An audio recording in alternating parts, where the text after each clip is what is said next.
माझ्या प्रत्येक व्हिडिओच्या खाली एक कमेंट येत होती की पारंपरिक पद्धतीचं पूजेसाठीचं धोतर कसं नेसायचं. तर आजच्या व्हिडिओमध्ये आपण हेच पाहणार आहोत की पारंपरिक पद्धतीचं सोहळं किंवा धोतर कसं नेसायचं. चला तर मग व्हिडिओला सुरुवात करूया. नमस्कार, मी भारती. माझ्या या यूट्यूब चॅनलमध्ये तुम्हा सर्वांचं खूप खूप स्वागत. यासाठी मी माझ्याकडची कॉटनची साडी घेतली. ती साडी थोडीशी आखूड आहे कारण माझ्याकडे धोतर नाही आहे.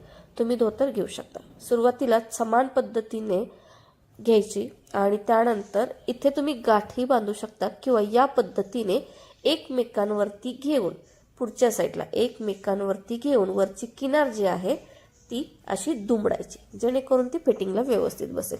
तुम्हाला असं जर का कम्फर्टेबल नसेल तर तुम्ही तिथे गाठी मारू शकता. त्यानंतर त्यातला एक पन्ना जो आहे जो नेसत्या पन्न्याचा असतो तर तो बाजूचा जो वरचा भाग असतो जिथे आपण पिको वगैरे करतो त्या बाजूला प्लेट्स पाडायच्या.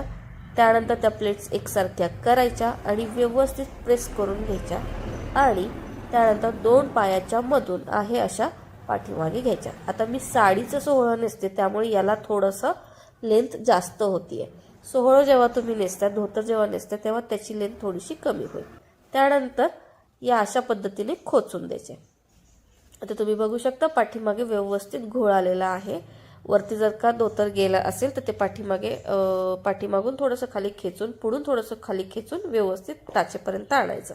त्यानंतर पुढचा जो राहिलेला भाग होता नेसत्या पन्न्याचा तर त्याच्या पुन्हा सरळ जिथे काठ असते वरची किनार असते तिथे प्लीट्स पाडायच्या आणि अगदी पोटावरती समोर त्या खोचायच्या. त्यानंतर सोहळ्याचं धोतराचं जे शेवटचं टोक आहे त्याला थोड्याशा प्लीट्स अशा पाडून त्यानंतर आपण आपल्या कमरेच्या डाव्या बाजूला खोचून द्यायचं अगदी व्हिडिओत दाखवल्याप्रमाणे. आता हे दोन पद्धतीने केलं जातं. एक कमरेवरती खोचलं जातं किंवा वरती पुन्हा जास्त लेंथ घेऊन ती अर्धवट दुमडून मग पोटावरती ती खोचली जाते. आता बघा, तुम्हाला व्हिडिओत पाहिल्यावर लक्षात येईल. दोन्ही पद्धतीने तुम्ही करू शकता. ही सोहळं नेसण्याचीच पद्धत आहे. चला, झालं आपलं सोहळं नेसून तयार. व्हिडिओ कसा वाटला हे मला नक्की कळवा. व्हिडिओ आवडल्यास लाईक करा, कमेंट करा, शेअर करा आणि चॅनलला सबस्क्राईब करायला विसरू नका. चला, पुन्हा भेटूयात अशाच एका वेगळ्या विषयासहित वेगळा व्हिडिओ घेऊन. तोपर्यंत बाय बाय.